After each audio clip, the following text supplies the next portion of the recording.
Good morning student, पंडित Ramji Lal classes में आप सभी का स्वागत है। बच्चों, आप लोगों को जैसा कि कमेंट से हमें पता चल रहा था कि सर हाई स्कूल का वीडियो बना दीजिए, तो हाई स्कूल के वीडियो के लिए बच्चों हमने देखा कि उत्तर प्रदेश माध्यमिक शिक्षा परिषद ने जो पेपर आना है उसके रूप में एक प्रतिदर्श डाला है, तो हम आपको उसी प्रतिदर्श से जो रसायन विज्ञान के प्रश्न हैं उनको सॉल्व करा रहे हैं। आप देखिए और इनसे सीखिए तथा इस वीडियो का एंजॉय भी कीजिए। बच्चों, जैसा कि हम देख रहे हैं इसमें पहला प्रश्न डाला गया है, तो पहला प्रश्न इसमें ऑब्जेक्टिव के रूप में डाला गया है। ऑब्जेक्टिव क्वेश्चन, पहला क्वेश्चन देखो बच्चों, पढ़ते हैं। देखिए, उपखंड खा, question number 9, sorry question number 8, question number 8 देखिए बच्चों, क्वेश्चन नंबर 8 में क्या कह रहा है? कह रहा है बेंजीन का संरचनात्मक सूत्र है। बेंजीन का संरचनात्मक सूत्र, तो बच्चों बेंजीन का सूत्र तो आप लोग जानते ही होंगे। बेंजीन का सूत्र क्या होता है? C6H6। बेंजीन का सूत्र आप सभी जानते होंगे, C6H6 होता है। लेकिन यहां इस क्वेश्चन में संरचनात्मक सूत्र पूछ रहा है। संरचनात्मक सूत्र का मतलब है इसकी संरचना बनानी है। तो बच्चों संरचना में देखिए, इसमें कार्बन कितने हैं बच्चों? 6 कार्बन हैं। 1 2 3 4 5 6। अच्छा, ये सभी आपस में इनको सिंगल बॉन्ड से पहले आप कनेक्ट कर दीजिए, और उसके बाद में बेंजीन में बच्चों 3 डबल बॉन्ड होते हैं, और वो भी एकांतर क्रम में होते हैं। तो एकांतर क्रम में आप भी डबल बॉन्ड लगा दीजिए बच्चों। देखो, एक डबल बॉन्ड यहाँ, फिर इसको छोड़कर, मतलब एकांतर क्रम का मतलब क्या होता है? जहां डबल बॉन्ड उसके बाद में एक को छोड़कर दोबारा, तो यहाँ पर ये वाला छोड़कर अब यहाँ पर डबल बॉन्ड होगा, फिर इस वाले को छोड़कर यहाँ पर डबल बॉन्ड होगा। अब इसके बाद में हम लोग कार्बन की वैलेंसी पूरी करते हैं। तो बच्चों कार्बन की वैलेंसी होती है 4। कितनी होती है? 4। तो आप हर एक कार्बन की वैलेंसी पहले चेक कीजिए कितनी है, और जितनी बचे उतने हाइड्रोजन जोड़ देने हैं। तो इस कार्बन से हम स्टार्ट करते हैं। जरा इस कार्बन की वैलेंसी बच्चों काउंट कीजिए, तो एक यहां से कंप्लीट हो रही है, 1 2 3 कंप्लीट हो रही है। कितनी बच रही है बच्चों? 1। तो जितनी बचे उतने ही आपको हाइड्रोजन के मॉलिक्यूल्स जोड़ देने। तो एक ये जोड़ दिया। अब बच्चों इस वाले कार्बन की बात करें तो देखिए, इसकी 1 2 3 वैलेंसी हो रही। कितनी बची? 1। तो एक यहां पे आप हाइड्रोजन ऐड कर दीजिए। इस कार्बन की बात करें, 1 2 3, कितनी बची? 1। तो एक हाइड्रोजन यहां पर ऐड कर दीजिए। इसी प्रकार से इस कार्बन की देखो 1 2 3 कंप्लीट हो रही है, एक बची, तो एक हाइड्रोजन यहां जोड़ दीजिए। इस वाले में देख लीजिए बच्चों, 1 2 3, एक बची, तो एक हाइड्रोजन जोड़ दीजिए। इसमें बच्चों 1 2 3, एक बची, तो एक हाइड्रोजन जोड़ दिया। तो इस प्रकार से ये हो गया बेंजीन का सूत्र। तो इसमें पूछ रहा था कौन सा बेंजीन का सूत्र है। तो बच्चों स्क्रीन पे आपके 4 ऑप्शन लिखे हैं, तो इसमें से कौन सा मैच कर रहा है इसमें? तो इसमें आपका आंसर नंबर C मैच कर रहा है। कौन सा मैच कर रहा है? आंसर नंबर C करेक्ट है। इसमें कह रहा है बेंजीन का संरचना सूत्र कौन सा है। तो बच्चों हमने बेंजीन का संरचना सूत्र बनाया भी और आपको सिखाया भी कि किस हिसाब से आपको बनाना है। तो इस हिसाब से बेंजीन का संरचना सूत्र होता है बच्चों। इसमें कार्बन 6 होते हैं, हाइड्रोजन 6, 1 2 3 4 5 6। और इसकी स्ट्रक्चर कैसी बनती है हमने स्ट्रक्चर बनाकर दिखाए। तो उस स्ट्रक्चर से कौन सा मैच कर रहा है? इस स्ट्रक्चर से मैच कर रहा है आपका आंसर नंबर C सही है। चलो इसी क्रम में बच्चों हम आगे नेक्स्ट क्वेश्चन की ओर आगे बढ़ते हैं। नेक्स्ट क्वेश्चन आपका है क्वेश्चन नंबर 9। तो बच्चों क्वेश्चन नंबर 9 देखते हैं। क्वेश्चन नंबर 9 क्या है बच्चों? क्वेश्चन नंबर 9 में कह रहा है निम्नलिखित में से समजातीय श्रेणी क्या है? निम्नलिखित में से समजातीय श्रेणी क्या है? समजातीय श्रेणी मतलब समजातीय श्रेणी होती क्या है? कार्बनिक यौगिकों की ऐसी श्रेणी जिनमें समान क्रियात्मक समूह होते हुए दो क्रमागत यौगिकों के मध्य CH2 का अंतर होता है, उन्हीं को हम समजातीय श्रेणी के यौगिक कहते हैं और इस श्रेणी को समजातीय श्रेणी कहते हैं। तो आपको ये देखना है कि दो यौगिक दिए हों और वो एक ही समूह के हों, दोनों यौगिक एक ही समूह के हों तथा उनके मध्य CH2 का अंतर हो, तो ऐसे यौगिक आपके क्या कहे जाएंगे बच्चों, समजातीय श्रेणी के। जैसे इसमें पहला ऑप्शन आप देख रहे हो, फर्स्ट ऑप्शन में लिखा है CH4 और इसी के साथ में दे दिया है C2H6। बच्चों आप जानते होंगे CH4 ये किस श्रेणी का है, एल्केन श्रेणी का है। किस श्रेणी का है बच्चों, एल्केन श्रेणी का।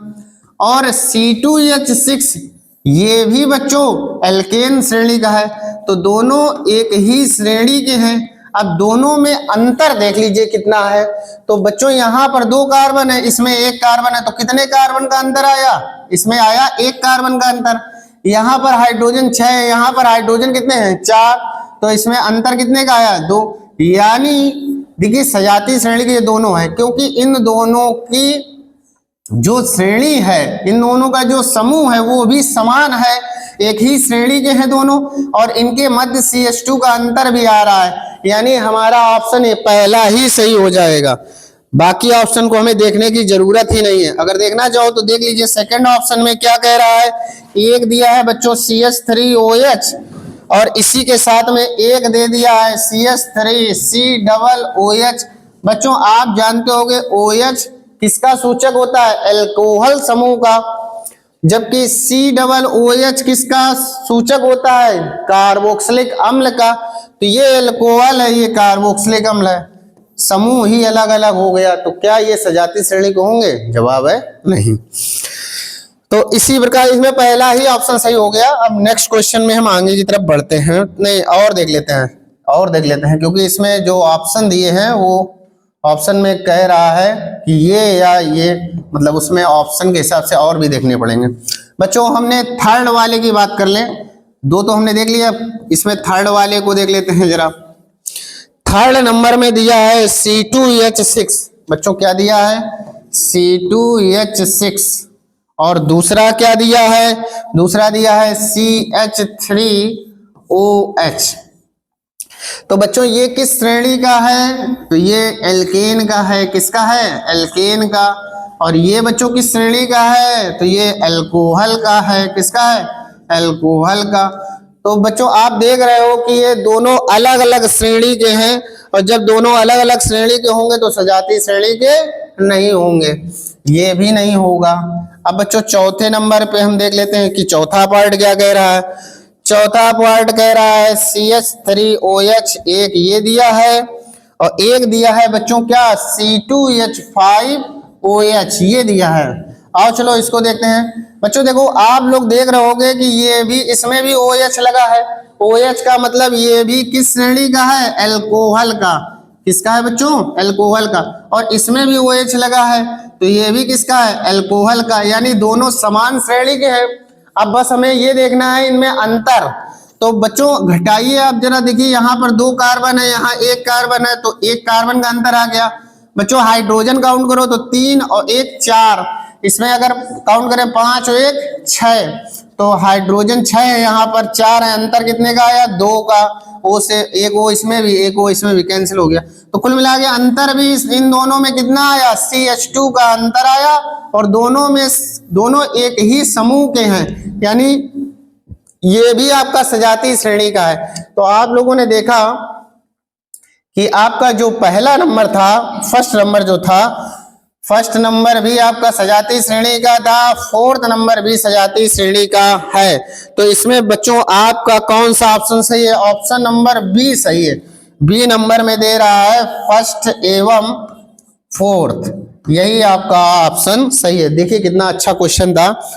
इसमें अगर जल्दबाजी में बच्चा केवल इसी को टिक कर जाता, इसको छोड़ देता, तो आंसर गलत हो जाता। इसलिए ध्यान से आपको क्वेश्चन देखने हैं, गलती बिल्कुल भी नहीं करनी है। क्योंकि अगर बच्चे जल्दबाजी में क्या करते हैं, जल्दबाजी भाई उन्हें OMR सीट मिलती है, OMR सीट मिलती है और समय का इतना ज़्यादा दबाव होता है, उन्हें लगता है कि कहीं पेपर छूट ना जाए, तो वो ऑब्जेक्टिव प्रश्नों को जल्दी जल्दी करते हैं। और अगर आप जल्दी जल्दी करोगे तो इस प्रश्न को करने में आप देखोगे कि पहला आपको मिल गया था, दूसरे पर आप चर्चा ही ना करते और पहले नंबर पे टिक लगा देते तो आंसर आपका गलत हो जाता।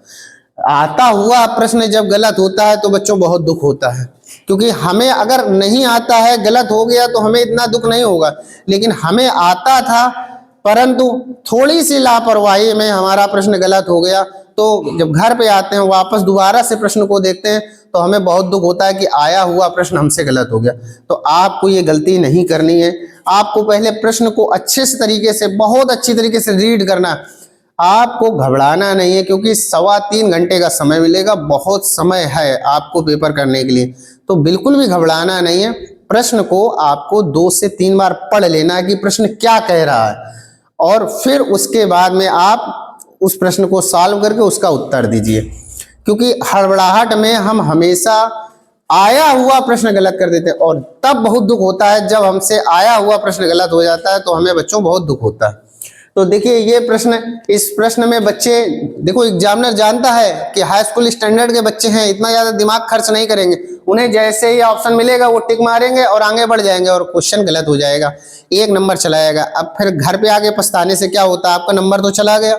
इसलिए आपसे बार बार कह रहे हैं, जब भी आपको पेपर मिले तो पेपर में हर एक प्रश्न को, थोड़ा समय जाता है जाने दीजिए, इसीलिए गवर्नमेंट क्या कर रही, 15 मिनट एक्स्ट्रा समय दे रही, 3 घंटे का पेपर नहीं, 3.25 घंटे का, कि क्वेश्चन पेपर को बच्चे आराम से पढ़ लें।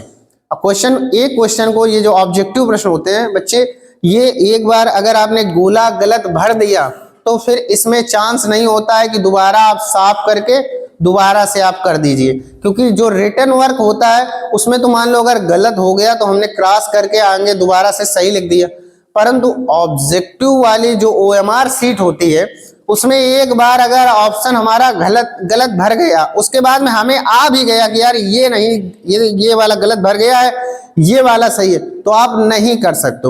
यदि आपने किया तो आपका वो क्वेश्चन चेक नहीं होगा। समझ में आई बात?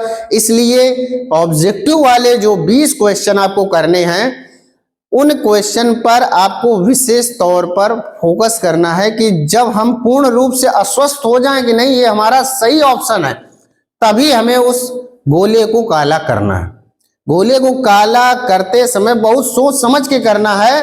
और यहाँ पर बच्चों से, चूंकि हमारे हाई स्कूल के विद्यार्थी काफी छोटे होते हैं और पहली बार OMR की परीक्षा में वो बैठते हैं, जब पहली बार OMR की परीक्षा में बैठते हैं तो उनसे ये गलतियां स्वाभाविक हैं। तो हम ये चाहते हैं कि ये गलतियां आपसे ना हो, और ये गलतियां तभी नहीं होंगी जब पेपर से पहले आप लोग प्रैक्टिस करोगे। तो आप लोगों से सबसे यही कहना है कि पेपर में बैठने से पहले, पेपर में OMR सॉल्व करने से पहले आप सभी घर पे बैठकर कम से कम कुछ नहीं तो 4-5 OMR सीट में ये पेपर सॉल्व करने का अभ्यास कीजिए और गोला काला करने का अभ्यास कीजिए। क्योंकि कभी कभी जल्दबाजी में क्या होता है कि हमने पूरा क्वेश्चन सॉल्व किया और उस सॉल्व करने के बाद में जो आंसर आया, आंसर हमने देखा ऑप्शन नंबर बी सही है। अब धोखे से जब गोला हम काला कर रहे हैं तो गोला काला करते समय धोखे से ऑप्शन सी काला हो जाता है। बहुत दुख होता है, बहुत दुख होता है। दुख क्यों होगा? क्योंकि हमने प्रैक्टिस अच्छे से नहीं की। अगर हम प्रैक्टिस अच्छे से नहीं करेंगे तो वहां हमारे साथ में ये घटनाएं घटित होंगी, जिनका हमें बाद में बहुत बड़ा पश्चाताप होगा कि हमारा आया हुआ क्वेश्चन और गलत हो गया। तो इसलिए बच्चों बार बार आपसे बोल रहे हैं कि आप लोग सभी लोग क्या करोगे, घर में 4-5, कम से कम 4 से 5 OMR ले आओ और उन OMR पर प्रश्नों को सॉल्व करके उन OMR पर काला करने का अभ्यास करो, OMR भरने का अभ्यास करो। उसके बाद में जब पेपर में बैठना तो हर प्रश्न को आपको कम से कम एक, ये जो OMR पे भरने वाले प्रश्न है, एक प्रश्न को कम से कम 2 से 3 बार पढ़ना। पढ़ने के बाद में उसका रिजल्ट निकालना है। जो रिजल्ट आए उस रिजल्ट को बहुत ध्यानपूर्वक सावधानी से आपको काला करना। चलिए इसी क्रम में हम आगे बढ़ते हैं क्वेश्चन नंबर 10 की ओर। क्वेश्चन नंबर 10, क्वेश्चन नंबर 10 बच्चों क्या है, देखिए हम पढ़ रहे हैं, आप लोग देखिए जरा। कह रहा है पृथ्वी के भूपर्पटी में, पृथ्वी की जो भूपर्पटी है में प्राकृतिक रूप से पाए जाने वाले तत्वों या यौगिकों को कहते हैं। पृथ्वी की भूपर्पटी में प्राकृतिक रूप से पाए जाने वाले तत्वों या यौगिकों को क्या कहते हैं? इसमें ऑप्शन में दिया है अयस्क पहला है, दूसरा है गैंग, तीसरा है खनिज और चौथा है धातु। तो जैसा आप सभी जानते होंगे कि पृथ्वी के भूपर्वतीय भाग में कोई भी चीज मिलती है वो फिर चाहे मुक्त अवस्था में मिले चाहे संयुक्त अवस्था में मिले, पृथ्वी के भूपर्वतीय भाग से जो भी मिलता है उसको हम लोग बेटा खनिज कहते हैं। क्या कहते हैं? खनिज कहते हैं। तो इसमें कौन सा ऑप्शन सही है बच्चों? 10वें में ऑप्शन नंबर सी सही है। कौन सा? खनिज। खनिज कौन सा सही है बच्चों? खनिज ऑप्शन सही है। अब इसी क्रम में बच्चों हम आगे क्वेश्चन नंबर 11 पढ़ रहे हैं। दांतों का क्षय कब प्रारंभ होता है? दांतों का क्षय कब प्रारंभ होता है बच्चों? दांतों का क्षय कब प्रारंभ होता है? जब मुंह का पीएच मान, हमारे मुंह को जब हम लोग कुछ खाते हैं तो खाने पर क्या होता है, हमारे मुंह में पाचन होता है, तो उस पाचन में क्या होता है, हमारा मुंह एसिडिक हो जाता है। जब भी हम कुछ खाते हैं तो हमारा मुंह अम्लीय हो जाता है। तो अगर मुंह का हमारे पीएच मान कितना होता है? 5.5। अगर 5.5 से पीएच मान कम हो जाए, 5.5 से पीएच मान अगर हमारा कम हो जाएगा तो हमारे दांतों का क्षरण होने लगेगा। तो इसमें ऑप्शन नंबर सही कौन सा है? बी नंबर सही है। मुंह का पीएच मान 5.5 से कम होने पर हमारे दांतों का क्षरण होने लगता है। तो ऑप्शन नंबर इसका 11वें का ऑप्शन नंबर बी सही है। कितना लिखा है? पीएच मान 5.5 से कम। अगर पीएच मान 5.5 से कम है, पीएच मान अगर 5.5 से कम है तो हमारे दांतों का क्या होने लगेगा? क्षरण होने लगेगा। अब इसके बाद में हम लोग क्वेश्चन नंबर 12 की ओर आगे बढ़ते हैं। क्वेश्चन नंबर 12 देखते हैं। क्वेश्चन नंबर 12 क्या दिया है? क्वेश्चन नंबर 12 बच्चों, क्वेश्चन नंबर 12 देखिए। बहुत ज्यादा सीरियस नहीं होना है आप लोगों को। पेपर को सोच कर देखिए, आप लोग पहली बार यूपी बोर्ड की परीक्षा में, बोर्ड परीक्षा में पहली बार उतर रहे हो तो बहुत ज्यादा परेशान होकर उतरेंगे अगर हम परीक्षा में, तो जहाँ पे गलतियां नहीं भी हो रही हैं वहाँ गलतियां हो जाएंगी। तो इतना ज़्यादा आपको सीरियस नहीं होना है, एक नॉर्मल वे में रहिए और पढ़ाई का जो शेड्यूल है आपका वो थोड़ा सा इनकरेज कर लीजिए। बहुत ज़्यादा टेंशन लेकर अगर हम परीक्षा में उतरेंगे निश्चित रूप से गलत होगा। निश्चित रूप से आप जो उम्मीद की हो उससे कम अंक आएंगे। क्यों? क्योंकि जब बहुत ज़्यादा प्रेशर लेकर हम किसी भी परीक्षा को हवा मानकर किसी भी परीक्षा में उतरते हैं तो क्या होता है, जब भी हम किसी भी परीक्षा में ये बहुत ज्यादा सहमे होंगे, अरे ये परीक्षा में फेल हो गए तो क्या होगा, बगल वाले क्या कहेंगे, कोई कुछ नहीं कहता। जो भी भुगतना है, जो भी करना है वो सब आप ही को करना है। इसलिए जब सब आप ही को करना है तो ज्यादा टेंशन ना लो, रिलैक्स होकर रहिए। जो हमारा शेड्यूल था पढ़ाई का, जैसे मान लो हम घर पे 2 घंटे पढ़ाई कर रहे थे, अब बढ़ा देंगे थोड़ा सा, 3 घंटे कर देंगे, 3.5 घंटे कर देंगे, इस प्रकार से पढ़ेंगे। जो हमारे पढ़ाई का शेड्यूल है उसको थोड़ा सा इंक्रीज कर दीजिए, चूंकि परीक्षा नजदीक आ गई है तो अब थोड़ा खेल को एक किनारे करके हम अपनी पढ़ाई पर ध्यान देंगे। तो जितना ज़्यादा आप पढ़ोगे उतने ही अच्छे नंबर आएंगे। लेकिन बहुत ज़्यादा टेंशन में रहकर आप पेपर मत दीजिए, पेपर को आराम से रिलैक्स होकर दीजिए। ज़्यादा पेपर का भूत अपने दिमाग में ना सवार होने दीजिए।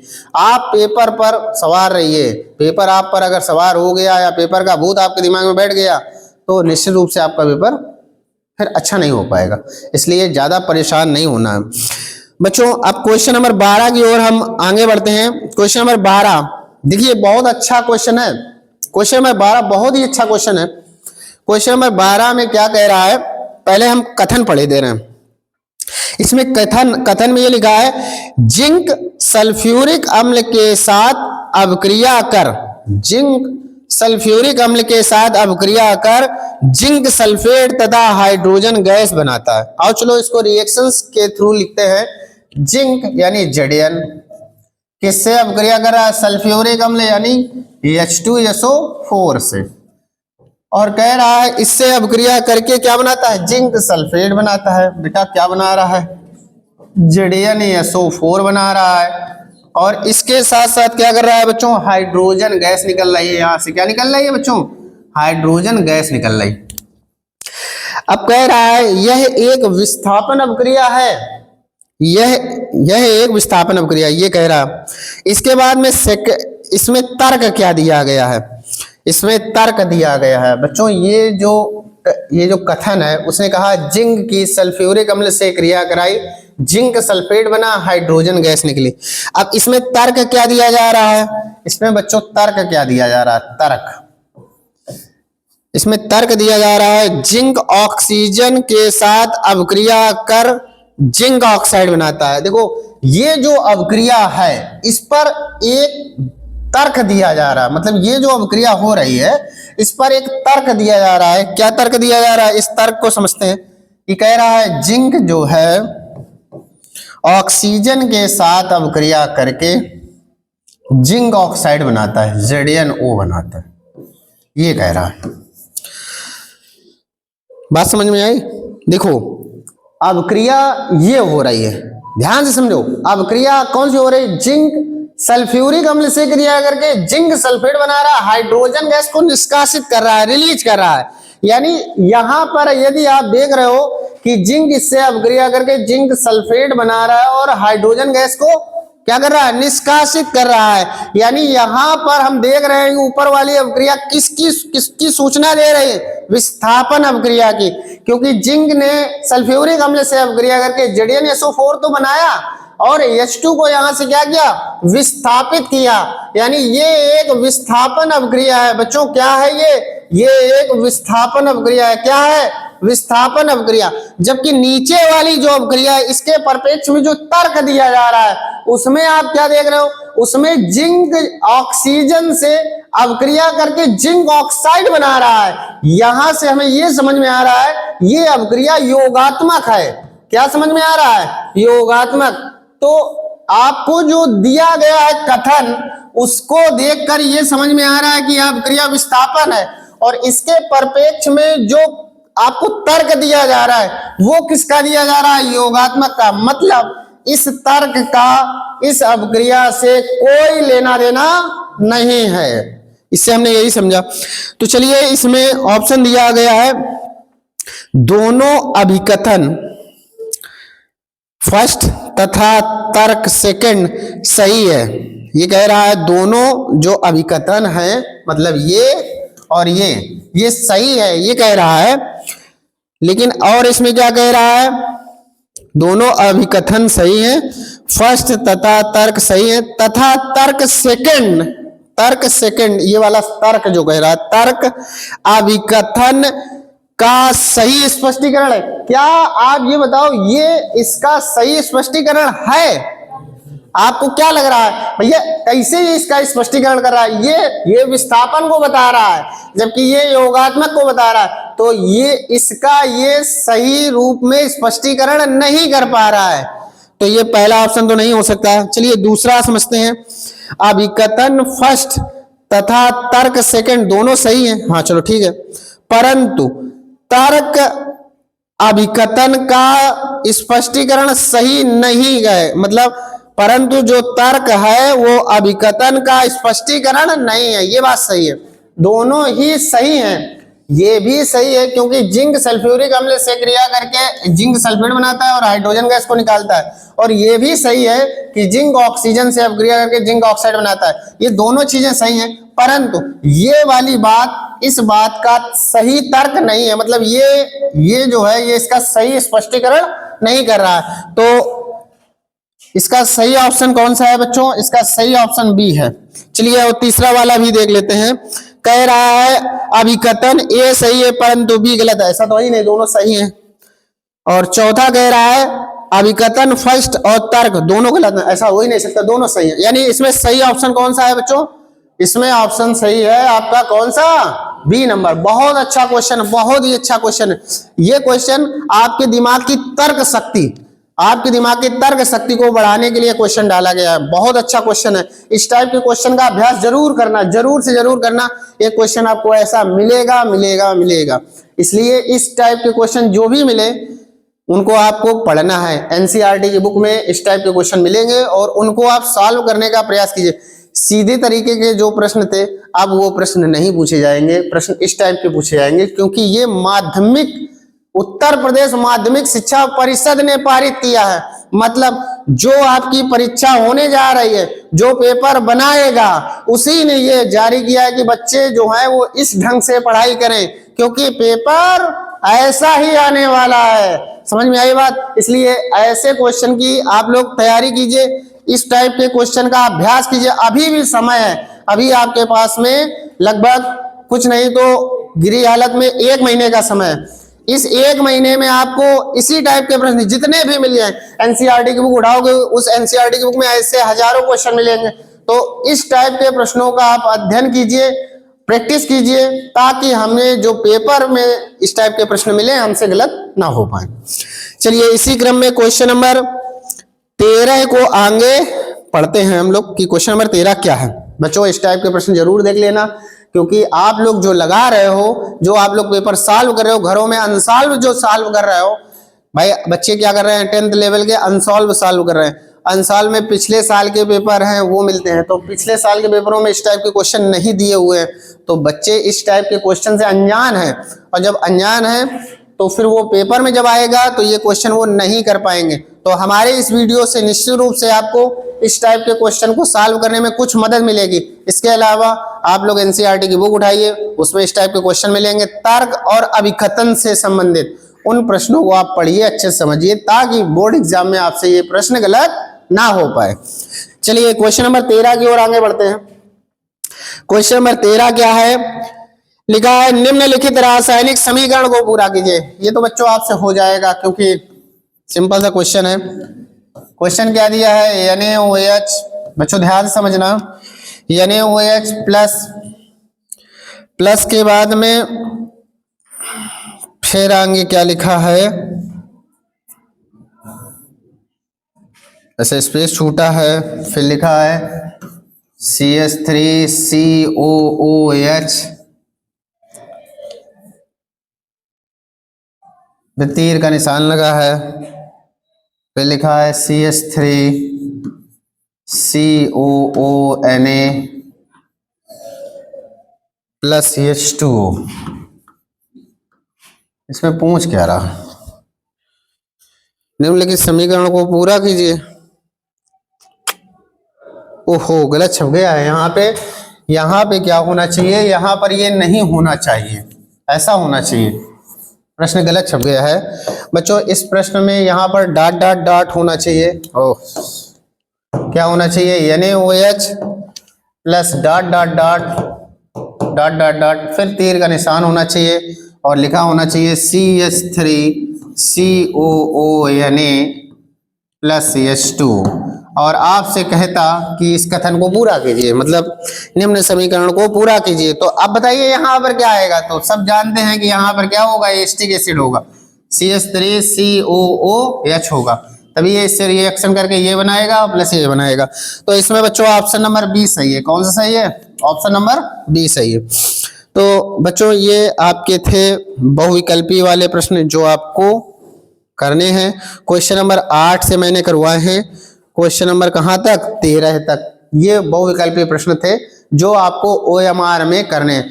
इन प्रश्नों को बहुत ही ज्यादा सावधानी पूर्वक करना है, ताकि OMR पे कोई गलती ना हो जाए, क्योंकि OMR पे अगर एक बार गलती कर देते हैं तो उसको सुधारने का मौका नहीं मिलता है, याद रखना।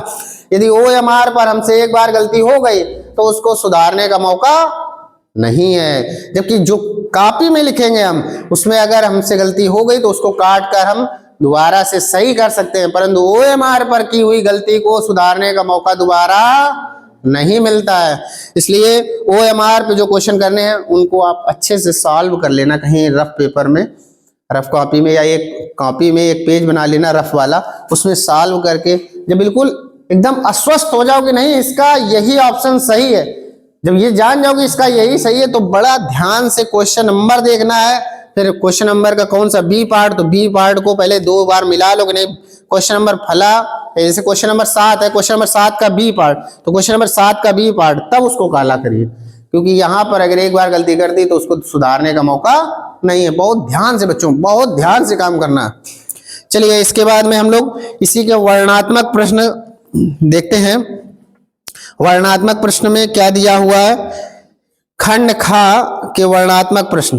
देखिए वर्णात्मक प्रश्न। अब बच्चों हम लोग देखेंगे कौन से प्रश्न देखने हैं हम लोगों को, वर्णात्मक।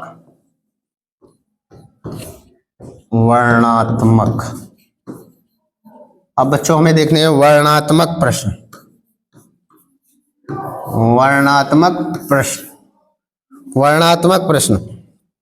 और वर्णात्मक प्रश्न में हम लोग खंड, उपखंड, खा, ये वाला देखते हैं बच्चों। चलिए इसको देखते हैं। तो इसमें क्या दिया है बच्चों, दिया है निम्नलिखित अवक्रिया के लिए संतुलित समीकरण लिखिए। मतलब कुछ अवक्रियाएं दी हैं, उनके लिए संतुलित समीकरण हमें लिखना है। संतुलित समीकरण लिखना आपको सिखाया भी गया है, फिर भी एक बार देख लीजिए जरा किस प्रकार से लिखते हैं हम लोग। देखिए पहला नंबर 5, प्रश्न नंबर 5, प्रश्न नंबर कौन सा 5, और इसका फर्स्ट पार्ट देखिए। इसमें लिखा है तनु सल्फ्यूरिक अम्ल दानेदार जिंक के साथ अभिक्रिया करता है। पिछले क्वेश्चन में हमने कराई भी थी। दानेदार जिंक यानी Zn पर सल्फ्यूरिक अम्ल की क्रिया करानी, तनु सल्फ्यूरिक अम्ल यानी H2SO4 की अभिक्रिया करानी। बच्चों आप जानते हो कि Zn जो होता है विद्युत रासायनिक श्रेणी में हाइड्रोजन से ऊपर रखा है, और विद्युत रासायनिक श्रेणी में हाइड्रोजन से ऊपर या सक्रियता श्रेणी में हाइड्रोजन से ऊपर रखा है। सक्रियता श्रेणी में हाइड्रोजन से ऊपर रखी जितनी भी धातुएं हैं उनकी अम्लों से अभिक्रिया कराने पर वो हाइड्रोजन को विस्थापित करती।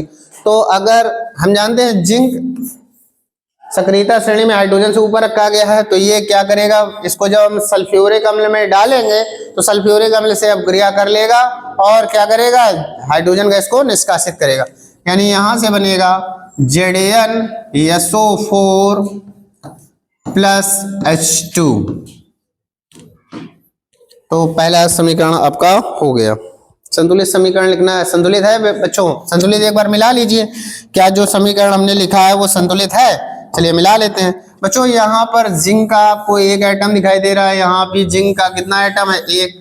SO4 का यहाँ पे एक एटम है, यहाँ भी SO4 का कितना है, एक एटम। यहाँ हाइड्रोजन के हाइड्रोजन H2 है, यहाँ भी H2 है, तो हमारा समीकरण बैलेंस है। चलिए इसके बाद में सेकंड देख लेते हैं बच्चों। सेकंड ने क्या दिया है बच्चों, सेकंड कह रहा है तनु हाइड्रोक्लोरिक अम्ल मैग्नीशियम पट्टी के साथ अभिक्रिया करता है। मैग्नीशियम पट्टी के साथ तनु हाइड्रोक्लोरिक अम्ल अभिक्रिया करता है। मैग्नीशियम पट्टी यानी Mg पर हाइड्रोक्लोरिक अम्ल की अभिक्रिया करानी है। चलिए हम 2HCl की अभिक्रिया करा दे रहे हैं। तो ये इससे अभिक्रिया करके क्या बनाएगा, ये बनाएगा MgCl2। आपको पता है ना कि बेटा Mg जो है वो सक्रियता श्रेणी में हाइड्रोजन से ऊपर रखी है। अभी मैंने बात बताई थी कि सक्रियता श्रेणी में जो भी हाइड्रोजन से ऊपर रखी हैं वो क्या करेंगी, उनकी अभिक्रिया अम्लों से कराने पर हाइड्रोजन गैस निकलती है। तो बच्चों ये इससे अभिक्रिया करके क्या बना लेगा, MgCl2 प्लस हाइड्रोजन गैस यहाँ से निकल जाएगी। आओ समीकरण को देख लेते हैं, हमारा समीकरण बैलेंस है कि नहीं है। तो बच्चों यहाँ पर एक Mg है, यहाँ भी एक Mg है। यहाँ पर Cl के कितने हैं, 2, यहाँ भी Cl के कितने हैं, 2, यहाँ पर हाइड्रोजन के कितने हैं, 2, यहाँ भी हाइड्रोजन के 2। यानी समीकरण हमारा कैसा है, बैलेंस। अब इसके बाद में हम लोग प्रश्न नंबर 5वें का थर्ड देखो। इसमें लिखा है नाइट्रोजन गैस हाइड्रोजन से संयोग करके अमोनिया बनाता है। नाइट्रोजन गैस कौन सी, नाइट्रोजन गैस हाइड्रोजन गैस से संयोग करके। तो नाइट्रोजन गैस यानी N2, हाइड्रोजन गैस यानी H2, इनसे अभिक्रिया करके क्या बनाएगी, अमोनिया गैस बनाएगी। बच्चों इसको बैलेंस करते हैं, तो बैलेंस करने के लिए यहाँ पर 2N है, तो यहाँ भी 2N कर दिए।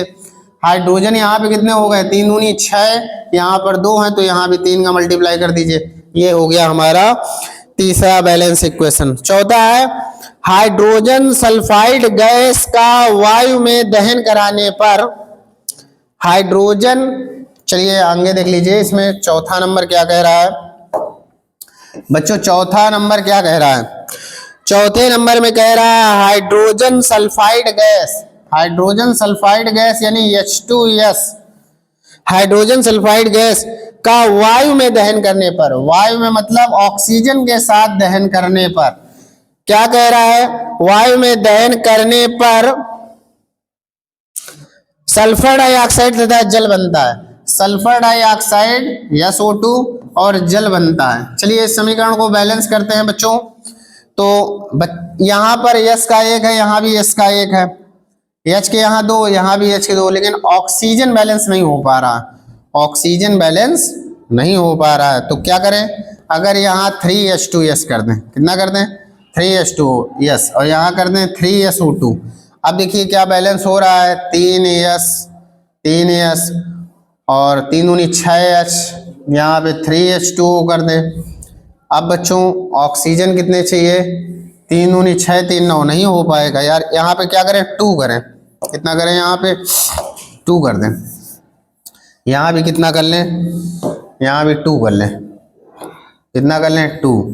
चलिए देखो 2S H के 4, तो यहाँ भी क्या करें?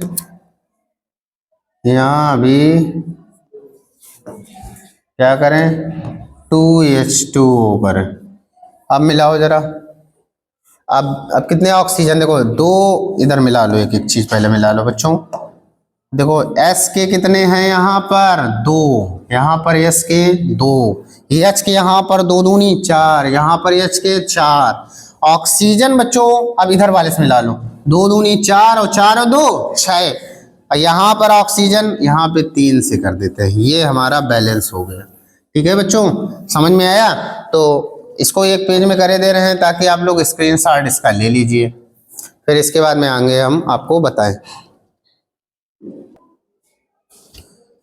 स्क्रीनशॉट ले लिया होगा बच्चों। इसी क्रम में हम आगे बढ़ते हैं, इसी क्रम में आगे बढ़ते हुए क्वेश्चन नंबर 6 की ओर आगे बढ़ते हैं। क्वेश्चन नंबर 6 बच्चों, क्वेश्चन नंबर हमें 6 देखिए 6 क्या है बच्चों? क्वेश्चन नंबर 6 क्या है? क्वेश्चन नंबर 6 कह रहा है प्लेटिनम सोना एवं 6 का फर्स्ट पार्ट कह रहा है प्लेटिनम सोना एवं चांदी का उपयोग आभूषण बनाने में किया जाता है। निम्नलिखित का कारण बताइए। अच्छा, आप लोगों ने देखे होंगे कि जो आभूषण होते हैं, जनरली जो आभूषण होते हैं वो या तो सोने के बनते हैं या चांदी के बनते हैं या प्लेटिनम के बनते हैं। ऐसा क्यों? सोना, चांदी या प्लेटिनम के ही आभूषण क्यों बनते हैं? इसका कारण ये है कि हम जानते हैं कि चाहे हमारा सोना हुआ, चाहे प्लेटिनम हुआ, चाहे चांदी हुआ, ये एकदम निष्क्रिय धातुएं हैं। क्या है? निष्क्रिय धातुएं हैं, मतलब ये इनका संक्षारण नहीं होता है। तो जिनका संक्षारण नहीं होता है, अब ये जैसे सोना हुआ, प्लेटिनम हुआ, चांदी हुआ, इनकी कोई भी आभूषण बनवा लेंगे तो अगर इनके आभूषण हम लोग कई सालों तक पहनेंगे फिर भी इसका संक्षारण नहीं होगा। इसीलिए संक्षारण ना होने के कारण सोना, चांदी और ये आपकी जो प्लेटिनम है, इनके आभूषण बनवाए जाते हैं ताकि इनका संक्षारण नहीं होता है। मतलब वायुमंडल की आर्द्रता और वायुमंडल की जो ऑक्सीजन होती है उससे अभिक्रिया करके ये संक्षारित नहीं होते हैं। हाँ, तो बच्चों प्लेटिनम, सोना, चांदी का उपयोग आभूषण बनाने में इसीलिए किया जाता है क्योंकि इनका संक्षारण नहीं होता है। संक्षारण नहीं होता है तो इनके आभूषण कई सालों तक ऐसे ही बने रहते हैं, क्योंकि ये रासायनिक रूप से निष्क्रिय धातुएं हैं। रासायनिक रूप से ये किसी से अभिक्रिया नहीं करती। अगर किसी मेटल के आभूषण बनवा लिए जाएंगे तो वायुमंडल की नमी और वायु के साथ में अभिक्रिया करके संक्षारित हो जाएंगे, इसीलिए अन्य धातुओं के आभूषण नहीं बनाए जाते हैं।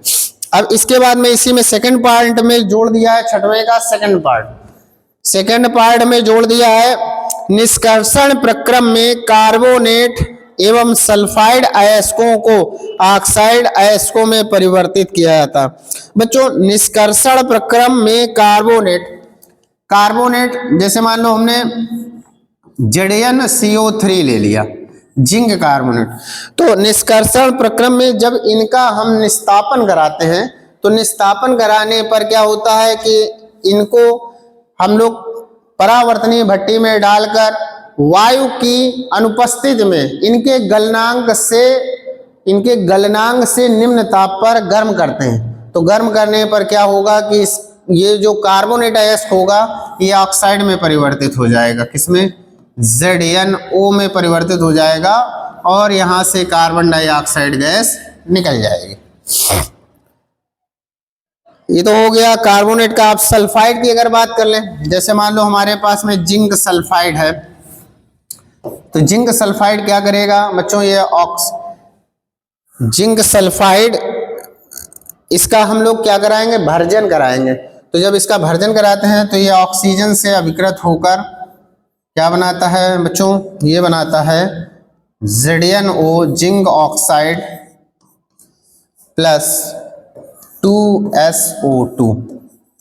तो बच्चों इसमें क्वेश्चन में कह रहा है कि निष्कर्षण प्रक्रम में कार्बोनेट एवं सल्फाइड अयस्कों को ऑक्साइड अयस्कों में परिवर्तित किया जाता है।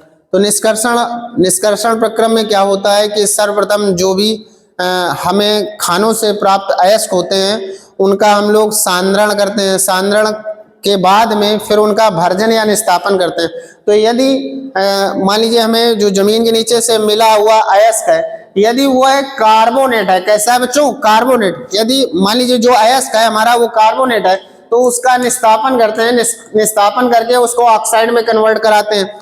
और अगर मान लीजिए कि हमें जमीन के नीचे से जो प्राप्त अयस्क है वो हमारा कैसा है, सल्फाइड है, अगर सल्फाइड है तो उसका भर्जन करा के हम उसको ऑक्साइड में कन्वर्ट कराते हैं। तो कहने का मतलब है कि यदि अयस्क हमारा कार्बोनेट है तो उसका निस्तापन करा के उसको ऑक्साइड में कन्वर्ट करेंगे, और यदि हमारा सल्फाइड है तो उसका हम लोग भर्जन करा के उसको ऑक्साइड में कन्वर्ट कराते हैं। जब वो ऑक्साइड में कन्वर्ट हो जाता है तो इसका हम कोक द्वारा अपचयन करा के शुद्ध धातु प्राप्त कर लेते हैं। तो शुद्ध धातु प्राप्त करने के लिए इसको ऑक्साइड में कन्वर्ट होना जरूरी है। और ऑक्साइड में कन्वर्ट कहाँ से होता है बेटा, अगर कार्बोनेट है तो निस्तापन करके ऑक्साइड में कन्वर्ट होगा, अगर सल्फाइड है तो भर्जन करके, सल्फाइड है तो उसका भर्जन कराएंगे तब वो ऑक्साइड में परिवर्तित होगा, अगर कार्बोनेट है तो उसका हम निस्तापन कराएंगे तो वो ऑक्साइड में कन्वर्ट होगा। और इसके कन्वर्ट होने के बाद में फिर उसका हम लोग अपचयन करा के धातु को अलग कर लेते हैं। बच्चों इसी क्रम में हम लोग आगे बढ़ते हुए क्वेश्चन नंबर 7 की ओर आगे बढ़ते हैं। क्वेश्चन नंबर 7 देखिए, प्रश्न नंबर 7, प्रश्न नंबर 7 क्या है बच्चों, प्रश्न नंबर 7 में पहला पार्ट कह रहा है सहसंयोजी अबंध किसे कहते हैं, सहसंयोजी अबंध के 2 लक्षण लिखिए। तो आप सभी जानते होंगे सहसंयोजी अबंध क्या होते हैं बच्चों, जब 2 या 2 से अधिक परमाणुओं के बीच इलेक्ट्रॉनों की साझा होता है, इलेक्ट्रॉनों का साझा होता है, इलेक्ट्रॉनों की साझेदारी होती है। तो इलेक्ट्रॉनों की साझेदारी से जो बंध बनते हैं उनको हम लोग सहसंयोजी अबंध कहते हैं। जैसे मान लीजिए हम ऑक्सीजन की बात कर ले रहे हैं, तो ऑक्सीजन किससे मिलकर बना है, 2 ऑक्सीजन परमाणुओं से मिलकर O2 बना है।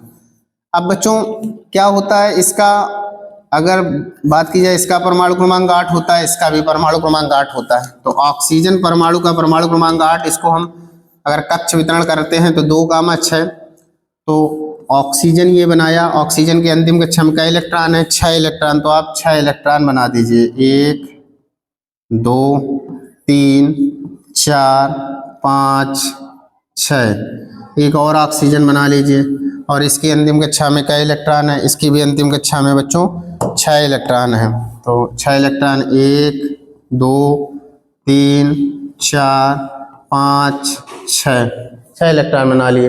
अब इसके बाद में ऑक्सीजन को अपनी अंतिम कक्षा पूरी करने के लिए इस वाले ऑक्सीजन, इसको हम चलो फर्स्ट डाले दे रहे हैं, इसको सेकंड। तो इस वाले ऑक्सीजन आइटम को अपनी कक्षा पूरी करने के लिए, भाई अंतिम कक्षा में क्या इलेक्ट्रॉन है, इसके 6, इसको अपनी अंतिम कक्षा पूरी करने के लिए कितने इलेक्ट्रॉनों की आवश्यकता है, 2। इस वाले ऑक्सीजन की बात कर लें, इसके पास में भी कितने हैं, 6, इसको भी अपनी अंतिम कक्षा पूरी करने के लिए कितने इलेक्ट्रॉनों की आवश्यकता है, 2। तो दोनों को 2-2 इलेक्ट्रॉन चाहिए, इसलिए दोनों ही क्या करेंगे, 2-2 इलेक्ट्रॉनों का आपस में साझा कर लेंगे। और साझा कर लेंगे, कितने इलेक्ट्रॉनों का साझा हुआ है दोनों के बीच में, 2-2 इलेक्ट्रॉनों का, इसलिए इन दोनों के बीच में डबल बॉन्ड लगाते हैं। तो जब 2 परमाणुओं के बीच, 2 या 2 से अधिक परमाणु भी हो जाए, दो परमाणुओं के बीच इलेक्ट्रॉनों की बराबर की साझेदारी होती है, तो इस प्रकार से बने हुए बंध को हम लोग क्या कहते हैं? सहसंयोजी बंध कहते हैं। क्या कहते हैं बच्चों? सहसंयोजी बंध कहते हैं। तो इस प्रकार की संयोजकता तब उत्पन्न होती है जब दो परमाणुओं के मध्य इलेक्ट्रॉनों की बराबर की साझेदारी होती है। बच्चों सहसंयोजी बंध की बात कर रहे हैं। इस प्रकार की संयोजकता तब उत्पन्न होती है जब दो परमाणुओं के बीच इलेक्ट्रॉनों की बराबर की साझेदारी होती है। यदि दो परमाणुओं के बीच एक एक इलेक्ट्रॉनों की साझेदारी होती है तो उनके मध्य एकल बंध लगाते हैं। यदि दो परमाणुओं के मध्य दो दो इलेक्ट्रॉनों की साझेदारी होती है तो उनके मध्य द्विबंध लगाते हैं। और अगर दो परमाणुओं के मध्य तीन तीन इलेक्ट्रॉनों की साझेदारी होती है तो उनके मध्य त्रिबंध लगाते हैं। इस प्रकार की संयोजकता को सहसंयोजकता तथा इस प्रकार से बने हुए बंध को हम लोग क्या कहते हैं? सहसंयोजी बंध कहते हैं। तो इसमें यही पूछ रहा था सहसंयोजी बंध किसे कहते हैं, तो उसमें यही लिखना है। इस प्रकार की संयोजकता तब उत्पन्न होती है जब दो परमाणुओं के बीच इलेक्ट्रॉनों की बराबर की साझेदारी होती है। यदि दो परमाणुओं के मध्य एक एक इलेक्ट्रॉन की साझेदारी हो रही है तो उन्हें एकल बंध से जोड़ते हैं। यदि दो दो इलेक्ट्रॉनों की साझेदारी होती है तो उन्हें द्विबंध से जोड़ते हैं। और यदि तीन तीन इलेक्ट्रॉनों की साझेदारी होती है तो उन्हें त्रिबंध से जोड़ते हैं। इसके बाद में कह रहा है इनके दो लक्षण बताइए। तो दो लक्षण क्या है? जो सहसंयोजी यौगिक होते हैं इनके गलनांक व क्वथनांक आयनिक यौगिकों की तुलना में निम्न होते हैं। सहसंयोजी यौगिकों के जो गलनांक होते हैं या जो क्वथनांक होते हैं वह आयनिक यौगिकों की तुलना में कैसे होते हैं बच्चा? आयनिक यौगिकों की तुलना में इनके गलनांक व क्वथनांक कम होते हैं। दूसरा, जो सहसंयोजी यौगिक होते हैं ज्यादातर सहसंयोजी बंध कार्बनिक यौगिकों में मिलता है। सहसंयोजी बंध किसमें बनता है? कार्बनिक यौगिकों में मिलता है। चलिए इसके बाद में इसी क्रम में आगे बढ़ते हुए हम लोग सातवें का सेकंड पार्ट सॉल्व करते हैं। सातवें का सेकंड पार्ट, प्रश्न संख्या 7, इसका सेकंड पार्ट। तो बच्चों सेकंड पार्ट क्या है? सेकंड पार्ट में कह रहा है निम्नलिखित यौगिकों का आईयूपीएसी नाम। आईयूपीएसी नाम, पहला ए नंबर में देख लीजिए जरा। ए नंबर में क्या दिया है? दिया है बच्चों CH3 single bond CH2 single bond CHO।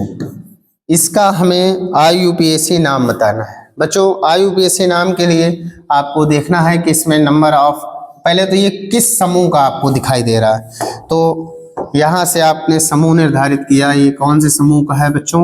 Aldehyde समूह का है। अच्छा, कितने कार्बन है इसमें? कार्बन है 3। 3 कार्बन को क्या बोलते हैं? 3 कार्बन को आप लोगों को पता होगा कि अगर नंबर ऑफ कार्बन एटम 3 हैं तो उसको हम लोग प्रोप बोलते हैं। क्या बोलते हैं? प्रोप लिख दिया। अब ये तीनों जो कार्बन थे ये किस बॉन्ड से अटैच हैं? बच्चों ये तीनों कार्बन किस बॉन्ड से अटैच है? तो आप सभी देख ही रहे होंगे तीनों कार्बन किस बॉन्ड से अटैच है? तीनों कार्बन सिंगल बॉन्ड से अटैच है। तो सिंगल बॉन्ड से अटैच होते हैं तो फिर एन लगाते हैं। क्या लगाते हैं? एन। और जब बच्चों CHO हो तो Al जोड़ देते हैं। तो नाम हो गया इसका प्रोपेनल। क्या हो गया? प्रोपेनल। अब बच्चों सेकंड वाला देख लीजिए जरा, बी पार्ट दिया है बच्चों CH3 single bond CO single bond CH3। अब बच्चों जैसे इसका नाम पढ़ना है तो वही प्रोसेस में भी है। नंबर ऑफ कार्बन एटम देखिए, नंबर ऑफ कार्बन एटम कितने हैं बच्चों? 3। 3 को हम लोग क्या बोलते हैं? प्रोप। 3 को क्या बोलते हैं? प्रोप।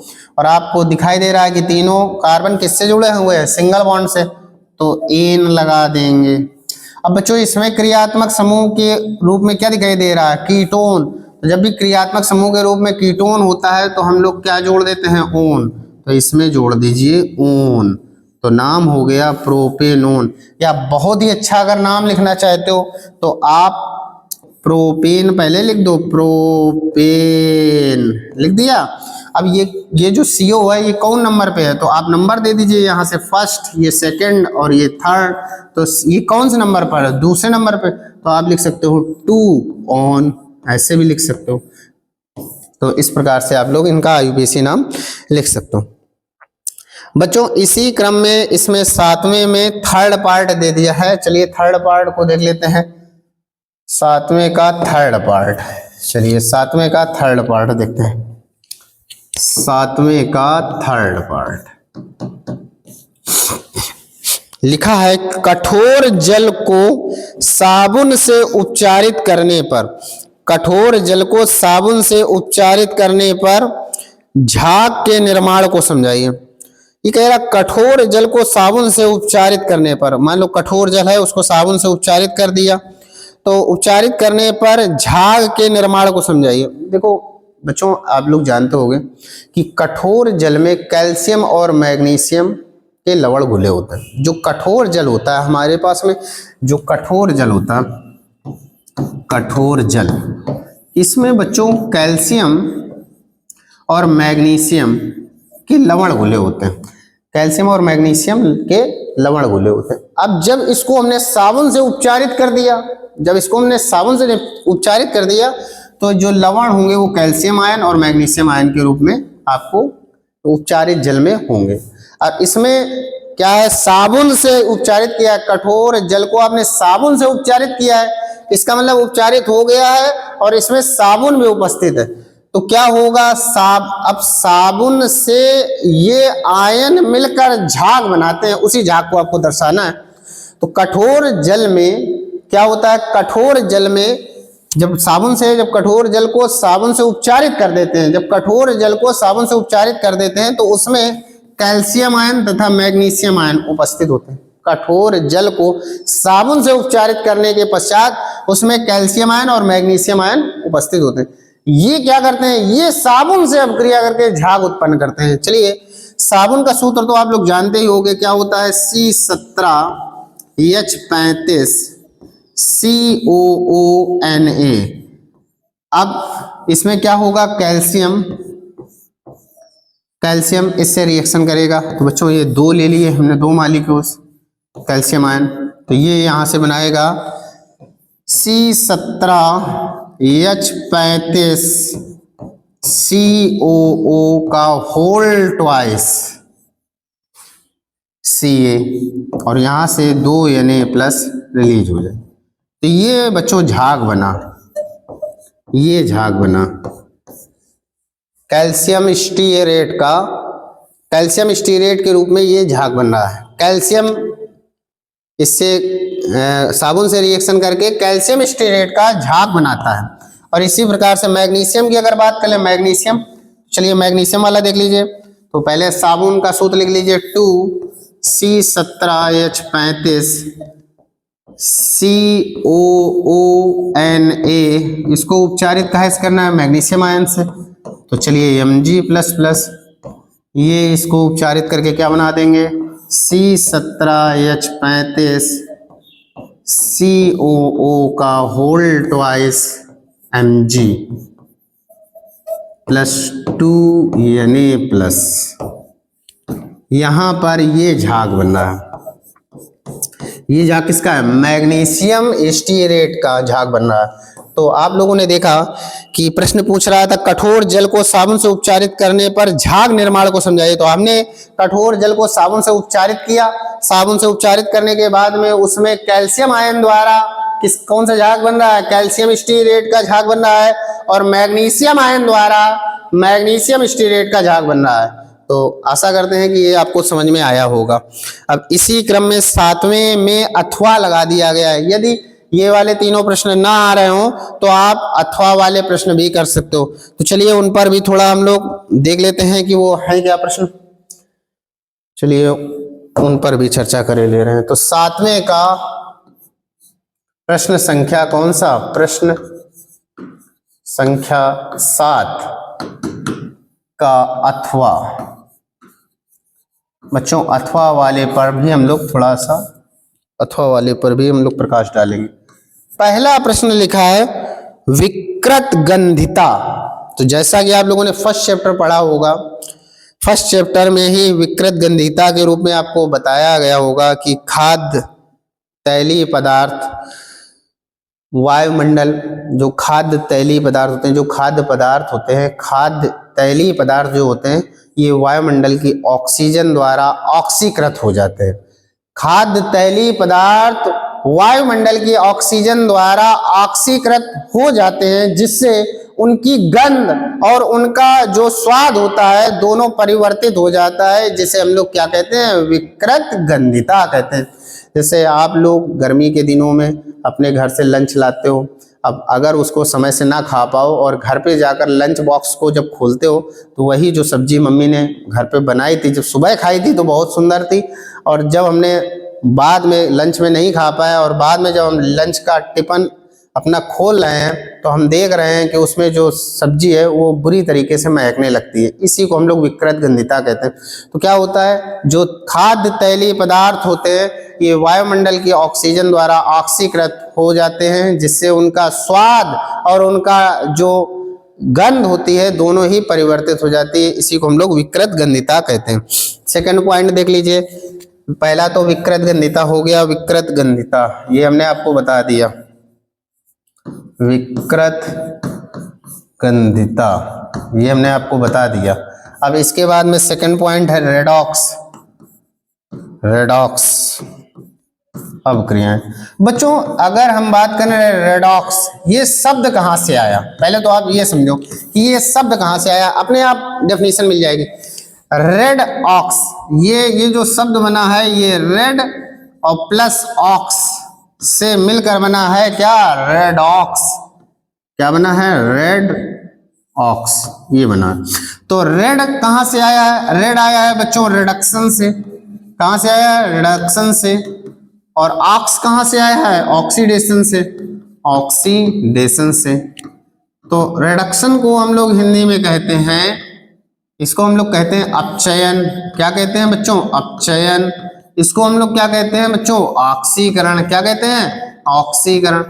तो बस बन गई परिभाषा हमारी रेडॉक्स की, यानी वह अभिक्रिया जिसमें ऑक्सीकरण तथा अपचयन दोनों साथ साथ होती हैं, क्या कहलाती है, रेडॉक्स अभिक्रियाएं कहलाती हैं। यानी वे रासायनिक अभिक्रियाएं जिनमें ऑक्सीकरण तथा अपचयन दोनों साथ साथ होती हैं उन्हें हम लोग क्या कहते हैं, रेडॉक्स अभिक्रियाएं कहलाते हैं। वे अभिक्रियाएं जिनमें ऑक्सीकरण तथा अपचयन दोनों साथ साथ होती हैं रेडॉक्स अभिक्रियाएं कहलाती है। इसका एग्जांपल जैसे मान लो हमने ये लिखा 2FeCl3 plus SnCl2 tense to 2FeCl2 plus SnCl4। बच्चों अगर देखा जाए तो यहाँ पर Fe की ऑक्सीकरण संख्या में कमी आ रही है, इसकी ऑक्सीकरण संख्या यहाँ पर 3 है जबकि यहाँ पर कितनी है, 2। तो ऑक्सीकरण संख्या घट रही है, यानी इसका क्या हो रहा है बच्चों, अपचयन। जब ऑक्सीकरण संख्या घटती है तो इसका क्या हो रहा है, अपचयन। और यहाँ पर Sn की ऑक्सीडेशन नंबर है बच्चों 2 और यहाँ पर Sn की ऑक्सीडेशन नंबर है 4। तो ऑक्सीडेशन नंबर इसकी बढ़ रही है, यानी इसका क्या हो रहा है, ऑक्सीकरण। तो देखिए ऑक्सीकरण और अपचयन दोनों साथ साथ हो रहे हैं, इसलिए इस अभिक्रिया को हम लोग क्या कहेंगे, रेडॉक्स अभिक्रिया कहेंगे। क्या कहेंगे, रेडॉक्स अभिक्रिया कहेंगे। क्या कहेंगे, रेडॉक्स अभिक्रिया कहेंगे। तो बच्चों हम लोगों ने रेडॉक्स अभिक्रिया देख ली। अब इसमें लास्ट पॉइंट बचा है एस्टरीकरण। क्या बचा है, लास्ट पॉइंट बचा है एस्टरीकरण। तो चलिए एस्टरीकरण को भी समझ लेते हैं। थर्ड पॉइंट बचा है एस्टरीकरण, एस्टरीकरण। तो बच्चों एस्टरीकरण क्या होता है, जब वसी अम्ल की अभिक्रिया, किसी वसी अम्ल की या कार्बोक्सिलिक अम्ल की अभिक्रिया अल्कोहल से कराते हैं, वसी अम्ल अथवा कार्बोक्सिलिक अम्ल की अभिक्रिया अल्कोहल से कराते हैं तो एस्टर प्राप्त होते हैं। इस अभिक्रिया को एस्टरीकरण कहते हैं। इसमें क्या करना है, आपको किसी वसी अम्ल की या कार्बोक्सिलिक अम्ल की, कोई वसी अम्ल ले लो या कार्बोक्सिलिक अम्ल ले लो, इसकी अभिक्रिया बच्चों काहे से करानी है, इसकी अभिक्रिया आपको अल्कोहल से करानी, अल्कोहल से इसकी अभिक्रिया कर दो। ये आपका वसी अम्ल है, वसी अम्ल। क्या है, वसी अम्ल। वसी अम्ल ले लो या कार्बोक्सिलिक अम्ल ले लो, इसकी अभिक्रिया किससे करा दो बच्चों, अल्कोहल से करा दो। तो जब वसी अम्ल की अभिक्रिया या कार्बोक्सिलिक अम्ल की अभिक्रिया किससे होती है बच्चों, अल्कोहल से होती। तो यहाँ से क्या बनेगा बच्चों, यहाँ से बन जाता है RCOOR, इसको हम लोग एस्टर कहते हैं। क्या कहते हैं, एस्टर कहते हैं। और प्लस और क्या निकल जाएगा, H2O निकल जाएगा। क्या निकल जाएगा, H2O। तो बच्चों ये देखो H2O आपका निकल जाएगा, H2O निकल जाएगा और ये एस्टर बनेगा। और इस अभिक्रिया को हम लोग एस्टरीकरण अभिक्रिया कहते हैं। तो बच्चों उत्तर प्रदेश माध्यमिक शिक्षा परिषद ने जो भी प्रतिदर्श अपनी यूपी एमएसपी साइट पर डाला था, उस प्रतिदर्श के जितने भी रसायन विज्ञान के क्वेश्चन थे वो मैंने आपको सभी एक एक प्रश्न को सॉल्व करके आपको दिखाया है। यदि आपको अपनी पढ़ाई में जरा सा भी इससे कुछ समझ में आए तो वीडियो को आप लाइक कीजिए, चैनल को सब्सक्राइब कीजिए, दोस्तों के साथ शेयर कीजिए। थैंक्स।